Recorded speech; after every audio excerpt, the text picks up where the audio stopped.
성경을 보면 예수님께서 우리에게 가르쳐 주실 때 인생에 있어서 두 갈래 길에 대한 이야기를 합니다.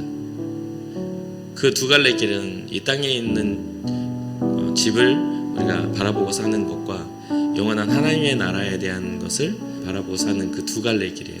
이 땅에서의 의미가 아닌 하나님 나라에서의 의미를 찾고 살아가는 사람들의 모임이 바로 이 교회 안에 신앙자들의 모임입니다. 세상에서 많은 성공의 법칙들은 이 땅에서의 잘 사는 것에 초점이 맞춰져 있습니다.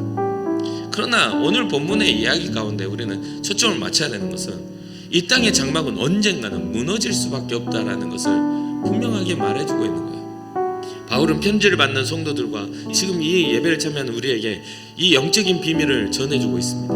이 세상의 장막을 벗어버리기 위함이 아니라 어떻게 알아? 덧입혀라. 우리가 살아가는 삶의 가치가 의미가 없다는 것이 아니라 그 우리가 살아가는 삶 위에 더 가치 있는 것으로 덧입혀라.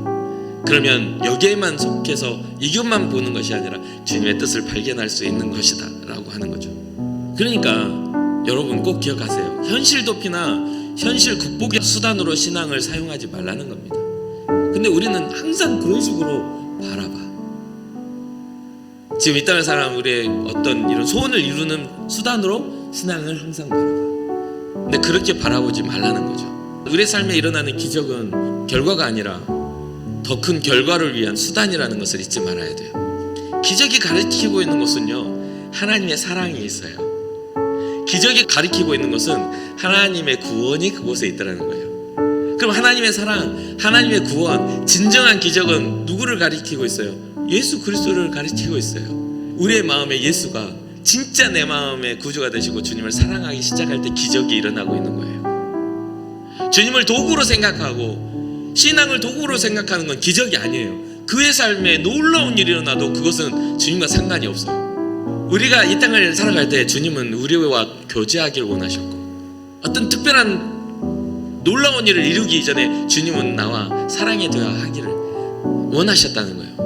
그런데 우리는 주님을 도구로 본다 이 말이에요. 이것을 바꿔야 돼요.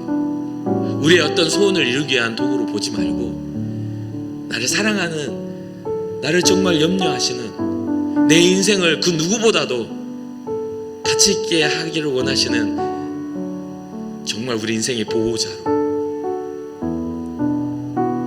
그래서 우리는 오히려 주님 안에서 주님과 사랑하고 주님과 교제하고 그 안에 감추어진 삶의 정말 진정한 의미를 발견하는 것이 주님의 기쁨이 된다는 것을 잊지 마시기를 주님으로 축복합니다.